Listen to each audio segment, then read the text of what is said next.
Tatanong ko po, Brother Eddie, paano po yung sitwasyon po na yung mga mahal po natin sa buhay na mga pamangkin po, yung mga kapatid, na hindi po nakakakilala po ng katwiran. Tapos dumating po ngayon yung pagdating po ng Panginoong Jesucristo. Paano po yung sila po? Bawa po, naging kapatiran na po ako rito. Alam tayo po yung maliligtas po talaga. Paano po yung mga mahal po natin sa buhay na hindi po nakakakilala ng katwiran po? Ang tanong sa akin kung paano, ano? Opo. Paano, sasagutin kita kung paano. Ganon. Paano po yung alagyan po nila? Nasa sayo yun.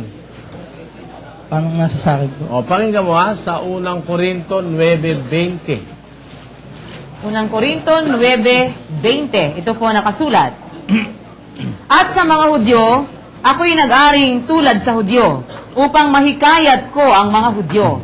Sa mga nasa ilalim ng kautusan, ay gaya ng nasa ilalim ng kautusan. Bagaman wala ako sa ilalim ng kautusan, upang mahikayat ang mga nasa ilalim ng kautusan. Sa mga walang kautusan ay tulad sa walang kautusan. Bagamat hindi ako walang kautusan sa Diyos, kundi nasa ilalim ng kautusan ni Kristo upang mahikayat ko ang mga walang kautusan. Sa mga mahihina, ako'y nag-aring mahina upang mahikayat ko ang mahihina. Sa lahat ng mga bagay ay nakibagay ako sa lahat ng mga tao upang sa lahat ng mga paraan ay mailigtas ko ang ilan. Kailangan gumawa ka ng paraan para sila'y mahikayat mo rin. Wag mong itanong sa akin kung paano sila. Talong mo sa sarili mo.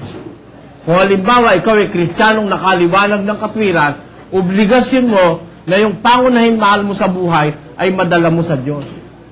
Paano po kung ayaw pa rin po? Wag mo lang itanong sa akin yun. Ang Diyos na nakakaalam nun.